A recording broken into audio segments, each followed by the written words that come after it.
여기 파리 올림픽에서 프랑스가 벌인 한국에 대한 푸대접의 비밀을 폭로하겠다는 미국인 유력 기자가 있습니다. 그리고 그가 프랑스의 한국에 대한 푸대접의 명확한 목적을 공개함과 동시에 전 세계 언론은 발칵 뒤집히고 마는데요. 그렇다면 그가 대체 한국에 대한 어떤 주장을 했던 것일까요? 안녕하세요. 저는 미국 출신의 애덤이라고 합니다. 저는 현재 파리올림픽 전담기자로 발탁되었고 선수촌 내부부터 해서 선수들의 모든 동선을 취재하는 역할을 맡고 있는데요. 그런데 최근에는 정말 있어서는 안 되는 일들이 일어나 버렸습니다. 그건 바로 프랑스의 한국에 대한 명백한 푸대접이었는데요. 프랑스는 개막식 날부터 의도적으로 한국을 북한으로 소개했을 뿐더러 올림픽 참가국을 소개하는 SNS에서 다른 국가들의 국기에 대해서는 전부 선명하고 고품질의 이미지를 사용했지만 오직 한국의 태극기만큼은 알아보기 힘들 정도로 흐릿한 사진을 사용했거든요. 사실 이러한 국제무대를 수도 없이 취재해봤던 저로서는 이러한 프랑스의 명백한 외교적 결례를 보고 정말 깜짝 놀랄 수밖에 없었습니다. 일단 한국과 북한 간의 역사적이고 지속적인 긴장을 고려할 때 국가를 잘못 부르는 것은 특히나 민감할 수 있는데요. 여기에 더해 올림픽은 각 나라의 상징과 대표가 명예롭고 올바르게 홍보될 것으로 기대되는 세계적인 행사이기 때문에 이러한 초청국에 대한 프랑스의 행동은 존중과 전문성의 부족으로 여겨질 수밖에 없는 것이죠. 사실 최근에 한국의 국제적인 입지와 경제력 수준을 고려해본다면 도저히 이런 푸대접을 받을 만한 국가가 아니기에 프랑스의 행동은 더욱 이해가 안 간다고 볼 수 있는데요. 그리고 프랑스 입장에서도 현재 아시아의 거대한 시장으로 떠오르는 한국이 밑보였다간 절대로 국익에 도움이 되지 않을 것이 분명하죠. 한국은 매우 부유한 국가로 프랑스의 명품 의류들을 엄청나게 수입해주는 국가거든요. 그럼에도 프랑스가 이러한 한국에 대한 어처구니 없는 행동을 했다는 것은 그 이유가 명백하게 있다고 볼 수 있었습니다. 그리고 수십 년 동안 유럽 쪽을 취재하며 프랑스라면 프랑스 국민들보다도 잘 알게 된 제가 말해보건대 속이 좁아서 당한 일은 반드시 기억하고 되갚아주는 프랑스인들의 특성상 이건 한국에 대한 열등감에서 비롯된 의도적인 푸대접일 가능성이 크다고 볼 수 있죠. 사실 몇 년 전부터 프랑스는 자신들보다 아래라고 생각했던 한국에 각종 이권을 빼앗기고 있는 상황이거든요. 원래 프랑스는 방산 분야에서 미국과도 어깨를 나란히 하는 엄청난 기술 강국이었습니다. 심지어 프랑스는 한국에 직접 기술을 수출하기도 했을 정도로 양국의 기술력 수준은 도저히 비교할 수가 없을 정도였죠. 그러나 최근 몇 년 동안 한국은 강력한 기술 강국으로 부상했습니다. 한국은 전통적으로 프랑스와 같은 기존 강대국이 지배하는 세계 무기 및 원자력 시장에서 강력한 경쟁자로 부상하는 말도 안 되는 기적을 만들어냈고 한국의 기술력을 수출해주던 프랑스는 이젠 역으로 한국의 강력한 기술력에 밀리게 되었는데요. 따라서 이러한 관련 사업에서 자꾸만 한국에 의해 중요한 계약을 잃게 되었죠. 일단 한국의 방위산업만 봐도 그렇습니다. 한국은 전투기, 해군 함정, 그리고 다른 군사 장비에 대한 여러 국제 계약을 확보하면서 빠르게 성장했는데요. 특히 한국은 자체 개발한 여러 최첨단 군사 장비를 다양한 국가에 판매하는 것을 포함하여 프랑스도 함께 경쟁하고 있던 중요한 방위 계약을 따냈습니다. 이러한 시장 점유율의 변화는 프랑스의 상당한 경제적인 그리고 전략적인 손실로 여겨졌죠. 그 대표적인 예가 바로 한국의 FA-50 전투기인데요. 한국이 개발한 경전투기 FA-50은 한국의 수출에서 주요한 성공을 거두었습니다. 필리핀, 이라크, 인도네시아를 포함한 여러 국가들이 프랑스와 같은 유럽 제조업체의 제품에 비해 합리적인 가격과 뛰어난 안정성 및 고급 기능을 선호하여 한국의 FA-50을 구입했습니다. 물론 한국의 K9 썬더 자주포도 빼놓을 수 없죠. 한국의 K9 썬더는 폴란드, 튀르키예, 인도, 노르웨이를 포함한 여러 국가에 판매되었거든요. K9은 사거리, 정확성, 그리고 선진화된 화력 통제 시스템으로 평가받고 있고 많은 경우 우수한 성능과 경쟁력 있는 가격 덕분에 프랑스 방산업체를 포함한 유럽 제조업체들과의 경쟁에서 압도적인 우위를 차지했죠. 특히나 이러한 자주포 분야는 프랑스가 많은 이익을 내고 있던 분야였기 때문에 이제는 같은 유럽 국가에서마저 한국 무기를 선택하고 있는 현실은 프랑스 입장에서는 엄청난 충격이자 또 경제적인 위험으로 받아들일 수밖에 없던 것입니다. 하지만 프랑스 입장에서 더욱 충격적인 부분은 따로 있는데요. 그건 바로 한국은 최근 들어 잠수함과 호위함을 포함한 해군 함정 수출에서도 약진하고 있다는 점입니다. 한국은 전통적으로 육군과 공군력에 비해 해군력이 떨어진다고 평가받는 국가였기에 이러한 해군 무기에서까지 경쟁에서 밀리는 상황은 프랑스 입장에서는 엄청난 위기로 다가올 수밖에 없는데요. 하지만 대우조선해양과 현대중공업과 같은 한국의 조선회사들은 인도네시아와 같은 아시아 국가들의 잠수함을 건조하고 인도하는 계약들을 확보했죠. 한국은 현지 생산 부품들을 포함하는 등 다양한 매력적인 계약 조건을 들이미는 천재적인 협상가적인 면모를 보였고, 결국 이는 한국의 강력한 기술력과 결합하여 한국의 제품들을 다른 세계적인 경쟁사들에 비해 더 매력적으로 만들었습니다. 그야말로 프랑스 입장에서는 불과 얼마 전까지만 해도 자신들의 고객이었던 국가가 이제는 자신들보다 압도적인 기술력을 가지게 되어 자신들의 모든 계약을 가로채는 상황이 영 못마땅할 수밖에 없던 것입니다. 그러나 프랑스는 큰 실수를 저지르고 말았어요. 바로 이들은 그렇게나 한국의 대부분의 계약을 넘겨줬음에도 여전히 한국을 과소평가했거든요. 그리고 이러한 프랑스의 자만심은 원자력 분야에서 여실히 드러났죠. 그도 그럴 것이 프랑스는 EDF와 아레바와 같은 회사들을 보유한 원자력 기술의 주요 수출국이었거든요. 프랑스의 원전 기술력은 세계 최고 수준이고 이들의 아성을 뛰어넘을 국가는 좀처럼 없어 보였습니다. 하지만 한국은 자신들이 수십 년 전에 보여줬던 한강의 기적처럼 또다시 믿기지 않는 기술적 진보를 통해 말도 안 되는 모습을 보여주기 시작했죠. 일단 한국은 한국전력공사와 자회사인 한국수력원자력을 필두로 원자력 시장에 성공적으로 진출했는데요. 한국은 경쟁적인 가격, 효율적인 기술, 그리고 빠른 건설 기간을 어필하며 많은 매력을 끌기 시작했고, 결국 UAE의 바라카 원자력 발전소와 같은 대형 프로젝트들에서 프랑스의 입찰을 무색하게 만들었죠. 사실 원자력 기술은 여러 분야의 기술력이 고도로 발전되어야 하는 매우 난이도 높은 분야라고 할 수 있습니다. 그래서 웬만한 기술 강국이라고 불리는 국가들조차 감히 엄두도 못 내는 게 바로 원자력 분야고, 프랑스는 이러한 원자력 분야의 높은 진입장벽을 통해 많은 이익을 얻어내고 있었어요. 하지만 한국은 정말로 어느 한쪽에 치우치지 않은 그야말로 다방면으로 강력한 기술력을 가진 국가였고, 한국이라는 떠오르는 강력한 경쟁자에게 원자력 분야의 수익성 있는 계약을 죄다 뺏긴 프랑스는 상당한 경제적 손실을 감내할 수밖에 없었습니다. 사실 전 세계는 원자력 분야의 초신성인 한국에 대해 약간의 회의적인 반응을 가지고 있었습니다. 과연 원자력 역사가 짧은 한국이 이를 제대로 마무리할 수 있을까 싶었던 거죠. 그도 그럴 것이 약 200억 달러의 가치가 있는 바라카 원전 계약은 한국의 원자로 수출의 첫 번째 주요 사례였고, 프랑스 회사를 포함한 잘 알려진 원자력 회사들의 입찰을 이겼기 때문에 엄청난 주목을 받기도 했습니다. 그런데 한국은 생각보다도 엄청난 모습을 보여주었죠. 한국은 4기의 APR-1400 원자로를 건설하는 바라카 프로젝트를 기존의 일정보다도 빨리 마무리 지었고, 모든 원자로들은 정상적으로 작동했거든요. 그저 계약 조건을 이행한 것이 왜 대단하냐고 물을 수도 있겠지만, 다른 중동 국가들에서 프랑스 등의 원자력 강국에 수주한 계약들은 개발 완료가 기존보다 몇 년이나 미뤄진 경우가 다반사였기 때문입니다. 오직 한국만 일정을 정확하게 지킨 거였죠. 그래서 한국의 이러한 일정 준수 능력은 전 세계적인 이목을 끌며 엄청난 극찬을 받았습니다. 일단 계약부터 따내기 위해 일정에 대해 거짓말과 과장을 일삼는 다른 국가들과는 달리 한국은 몹시 정직하고 전통적인 원자력 강국인 프랑스보다도 강력한 기술력을 가지고 있으며 또 놀랍도록 성실한 국가였거든요.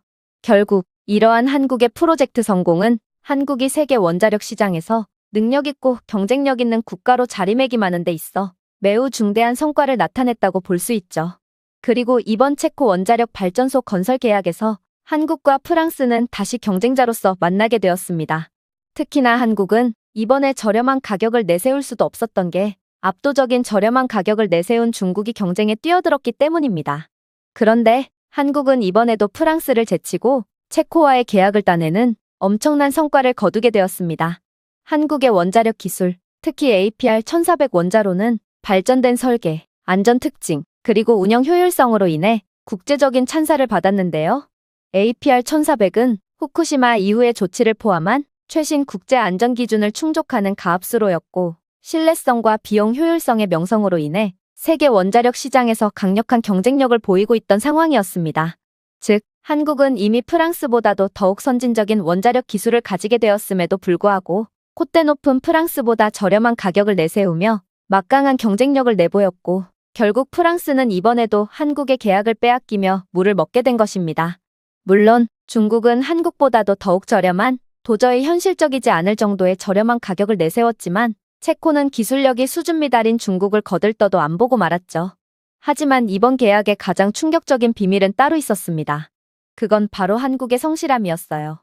한국은 프랑스의 입찰보다 더 짧은 기간 내에 원전 건설을 완료하겠다고 약속했는데 UAE의 바라카 원전과 같은 프로젝트에서 입증된 한국 기업들의 효율적인 프로젝트 관리와 건설 능력은 프로젝트를 예정대로 수행할 수 있는 능력에 대한 국제적인 신뢰도를 주었거든요. 건설 일정이 짧아지면 비용이 절감되고 발전소의 전기 가용성이 가속화되기 때문에 계약을 고려하는 매우 결정적인 요소가 되는데요. 그러나 프랑스는 한국의 이러한 다소 도발적인 제안에도 그저 아무 말도 못한 채 울상을 지어야 했습니다. 프랑스는 원전 건설이 느릴 뿐더러 계약 위반을 밥 먹듯이 하는 국가로 유명했거든요. 프랑스 회사인 아레바가 핀란드의 올킬로오토 3 원자로 수주를 맡은 것이 그 대표적인 예인데요. 이 프로젝트는 2005년에 시작되었고 2009년에 완료될 것으로 예상되었지만 완공 날짜는 여러 차례 지연되고 말았죠. 최근의 일정은 원자로가 2022년에 정기적인 전기 생산을 시작할 것으로 예상하고 있는데 결국 일정은 지금까지도 연기된 상태고 이는 당초 계획보다 10년 이상 늦어진 것입니다. 결국 프랑스의 게으른 사업 진행 때문에 프로젝트는 또한 상당한 비용 초과를 겪었으며 최종 비용은 당초 예산인 30억 유로의 거의 3배에 달하며 약 110억 유로에 이를 것으로 예상되고 있죠. 이뿐만이 아닙니다. 플라만빌 3호기는 프랑스에서 건설 중인 또 다른 EPR 원자로인데요. 이 프로젝트는 2007년에 시작되었고 처음에는 2012년까지 완공될 예정이었습니다. 하지만 이 프로젝트 또한 여러 차례 지연되었으며 최근 예상 가동 날짜는 2023년으로 연기되었죠. 프로젝트 비용도 초기 추정치인 33억 유로에서 124억 유로 이상으로 급증했고 결국 장기간의 지연과 비용 증가로 인해 프랑스의 원자력 기술의 실행 가능성과 신뢰성에 의문이 제기되면서 프랑스 국내외적으로 많은 비판이 제기되며 프랑스의 신뢰도가 급락하게 되었습니다.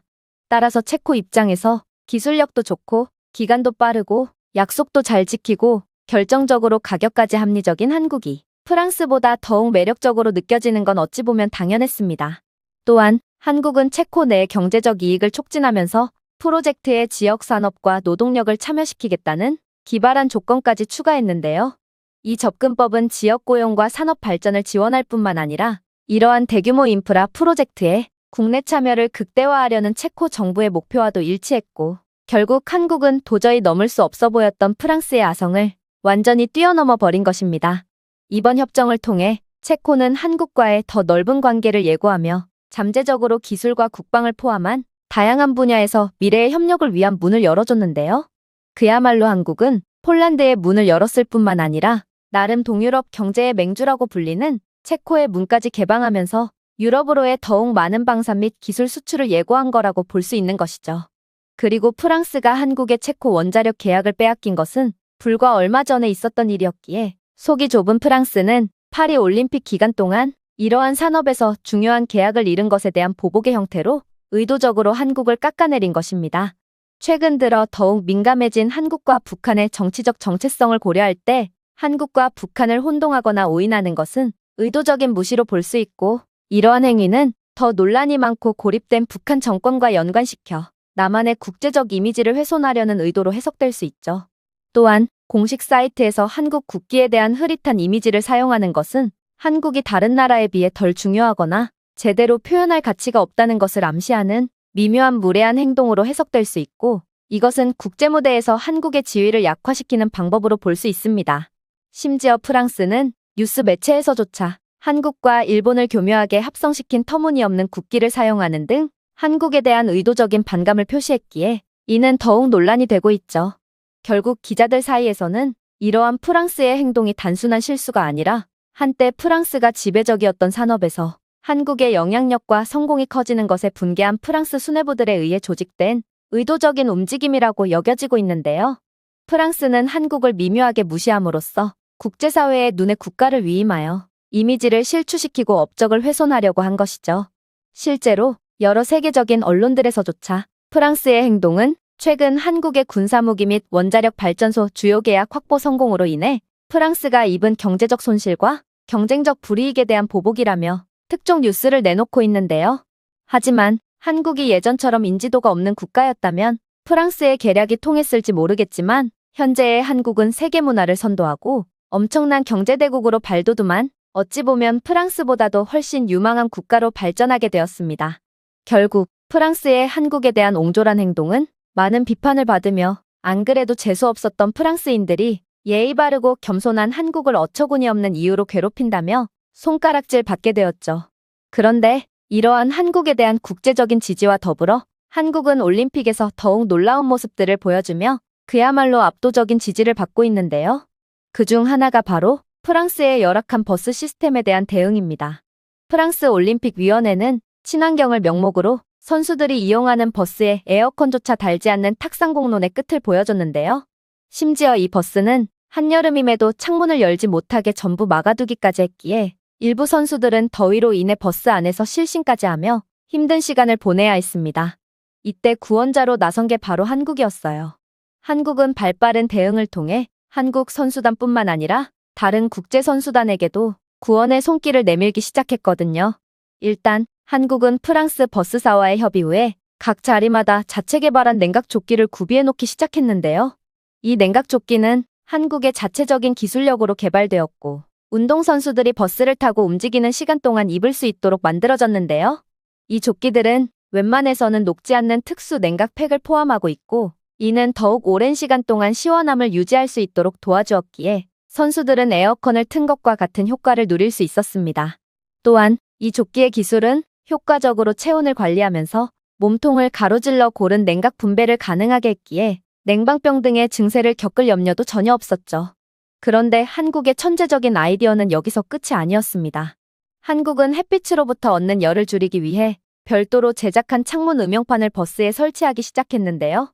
이 음영판들은 상당한 양의 태양 복사를 차단하는 것을 도왔고 버스 내부의 온도를 낮춰 더욱 시원한 온도를 유지할 수 있도록 도움을 줬죠.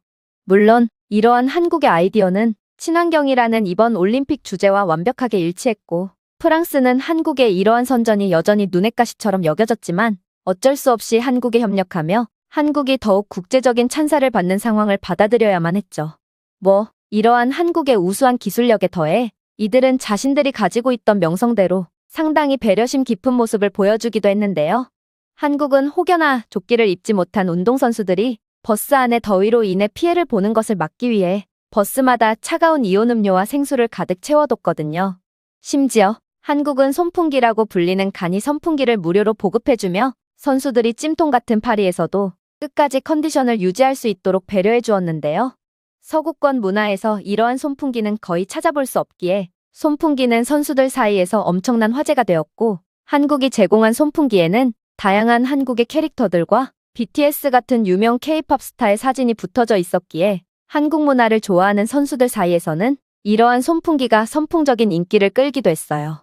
불과 몇 년 전까지만 해도 소프트 파워가 약점으로 꼽혔던 한국이었는데 이 나라는 어떻게 이러한 단기간 만에 단점을 장점으로 완전히 개선하고 강력한 소프트 파워 하나로 고작 선풍기로 마저 사람들을 감동시킬 수가 있는지 저는 한국의 강력한 잠재력과 발전 속도에 정말 감탄을 안 할 수가 없었습니다.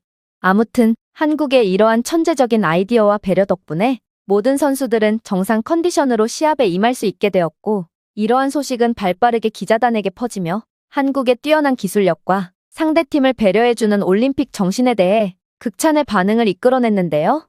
한국은 프랑스의 푸대접으로 인해 빈정이 상할 만한데도 다른 선수들을 위해 파리 올림픽이 성공적으로 개최되도록 아낌없는 도움을 베풀었고 이러한 한국의 대인배적인 면모는 이 나라가 프랑스처럼 무늬만 선진국이 아닌 진정한 선진국이자 강대국임을 여실히 보여주고 있었습니다. 그런데 놀라운 점은 이뿐만이 아니었어요. 한국은 별도의 버스 앱까지 개발한 뒤 모든 선수단에게 배포했거든요. 사실 프랑스는 이번 올림픽 준비를 제대로 한 게 맞나 의심이 들 정도로 아마추어 같은 모습을 보여주고 있었는데요. 버스의 노선은 뒤죽박죽이었고 그마저도 버스 시간표와 노선은 제대로 공지가 되지도 않아서 많은 선수들은 도착할 기미조차 안 보이는 버스를 기다리는 데만 엄청난 시간을 낭비해야만 했습니다. 이때 한국은 충격적인 아이디어를 내놓았죠. 바로 한국은 엄청난 IT 강국답게 곧바로 현재의 선수단 버스의 위치와 노선, 그리고 대략적인 도착 예정 시간을 알려주는 별도의 앱을 개발하며 이러한 불편을 단번에 해소해버렸거든요. 사실 이러한 대중교통 앱은 대부분의 국가들에서는 찾아볼 수조차 없기에 선수들은 한국의 놀라운 아이디어와 기술력에 감탄을 하는 반응을 보였는데요. 그런데 알고 보니 한국은 이러한 획기적인 앱을 벌써 십수년 전에 개발한 뒤 상용화시킨 국가였고, 이들의 놀라운 인프라와 시스템을 고려한다면 버스 앱은 한국에 있어서 그리 놀라울 것도 없는 앱이었던 거였습니다. 아무튼 선수들은 한국 덕분에 엄청난 시간적인 이익을 얻을 수 있었고, 이는 선수들의 개인 컨디션에도 영향을 미쳐 한국이 도저히 답이 보이지 않는 프랑스의 선수단 버스에 혁신을 가져온 이후 파리 올림픽의 여러 기록들은 전에 비해 향상된 결과를 보였는데요.